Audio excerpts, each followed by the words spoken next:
Bom, e aí, a partir dessa descoberta, né, que a célula é a unidade fundamental de todo ser vivo, vários outros cientistas tiveram interesse por esse estudo da microscopia, né?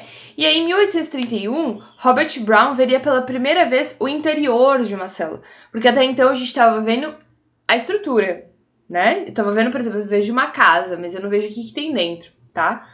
Mas a microscopia enfrentava uma época, né, de grandes suspeitas devido às descrições fantasiosas.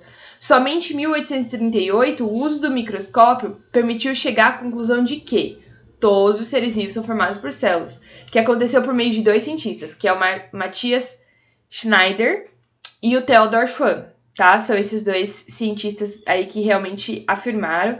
Porque, assim, o que acontecia é que muito cientista tentava fazer descrição e aí inventava um negócio que ele não tinha visto, entendeu? Por isso que ficou meio, né, ficou meio na dúvida aí do que se a célula realmente existia, como ela era formada, etc.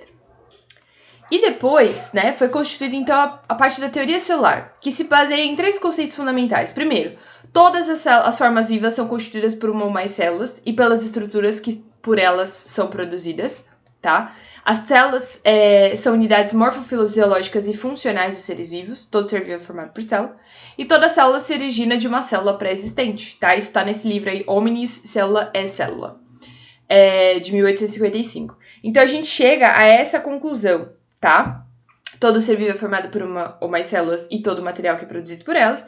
As células são unidades funcionais dos seres vivos e toda célula se origina de uma anterior, que a gente viu, inclusive, ano passado, que é aquela história da teoria da biogênese e da biogênese, tá?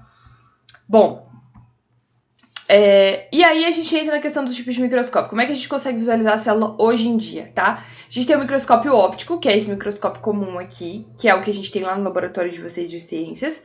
Ele tem um conjunto de lentes, então eu tenho um conjunto de lentes aqui na ocular e um conjunto de lentes aqui embaixo na objetiva. Essa objetiva é aquela que eu rodo, né, para poder visualizar de 5 vezes aumento de 10, aumento de 30, aumento de 100, tá?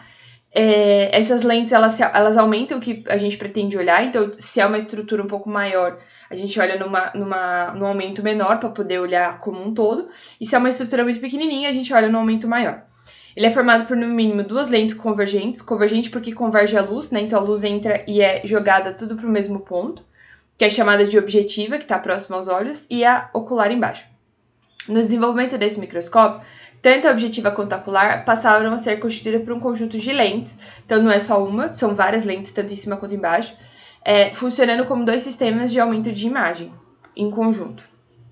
O microscópio óptico, ele funciona porque eu tenho um conjunto de lentes e a luz atravessa essas lentes. E como são lentes convergentes, eu jogo o foco de luz tudo para um ponto só, tá? O nosso olho não é capaz de enxergar a dimensão, o tamanho relacionado ao que eu consigo ver com o microscópio, tá?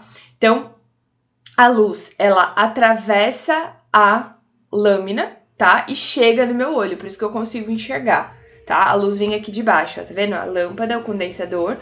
Esse condensador eu abro ou fecho, é tipo aquele... Tipo da câmera fotográfica, sabe? Que você consegue aumentar a incidência de luz ou não. Ele funciona assim também. Como a luz passa por dois sistemas de lente, a ampliação é dada pela multiplicação das objetivas e da ocular. Então, por exemplo, se a ocular ela aumenta 10 vezes, né? E uma pesquisadora, por exemplo, escolheu analisar o material com uma objetiva de 40, a ampliação total é de 400 vezes, tá? Então, é uma multiplicação, é uma sobre a outra, tá? Então, se eu tenho uma ocular que aumenta 10, e vamos supor que ela, ao invés de escolher a objetiva de 40, ela escolhe a de 100, então vai ser 10 vezes 100, então vai ter um aumento de 1000 vezes, tá? Então, é uma multiplicação das duas coisas. Para a preparação do material para ser observado, a preparação em si, ela é um processo muito importante, porque eu tenho que cortar as coisas muito finas para conseguir visualizar. Para que faça isso, a gente não consegue cortar isso de forma manual. Então, às vezes tem um aparelho nos laboratórios, né, que trabalham com isso, que é chamado de micrótomo. Então, eu pego parafina, né, parafina tipo de vela, assim, líquida, coloco o que eu quero cortar dentro da parafina, né, então vai ficar um bloco de parafina com o negócio que eu quero cortar no meio, e passa num micrótomo como se fosse um fatiador, sabe fatiador de queijo? Então, corta, só que a fatia que ele corta é muito fininha, você coloca em cima da lâmina e aí você consegue visualizar. Por quê?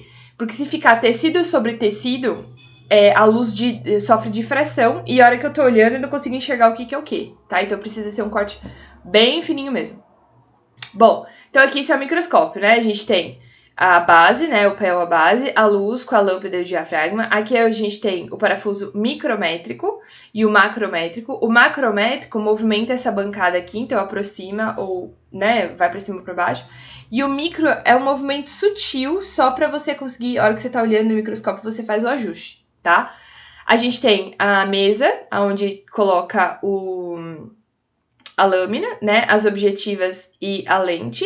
E esse braço que é por onde normalmente a gente pega o microscópio, porque todas as outras estruturas são muito sensíveis. Então, a luz atravessa aqui, chega no seu olho e aí você consegue observar a imagem. Agora, atualmente a gente tem outros tipos de microscópio, né? Que é o caso do microscópio eletrônico. Então, estruturas muito pequenas não absorvem nem refletem luz, por isso não são vistas no microscópio óptico. Então, menor que 0,002 milímetros, por exemplo. Para continuar os estudos das células, então, tornou-se necessário o desenvolvimento de mais tecnologia. Em 1930, 2 pesquisadores desenvolveram o primeiro microscópio eletrônico, e ele é produzido por feixes de elétrons que atravessam a lente até chegar à amostra, tá? Então, são feixes de elétrons que atravessam a lente até chegar à amostra, e a diferença por difração aí da lente gera uma imagem no computador. A gente vai ter o microscópio eletrônico e o de microscópio eletrônico de varredura e de transmissão. O de varredura, ele enxerga a superfície, né? Então eu consigo ver a superfície da célula muito bem, né, vista lá. E o de transmissão enxerga dentro, tá? Então a gente tem esses dois tipos de microscópio aí. Normalmente universidades de grande porte e tal, porque é uma estrutura que precisa de uma sala inteira para um microscópio. Então é meio caro o negócio, tá? Bom, gente, responda a pergunta abaixo e nós voltamos no próximo vídeo.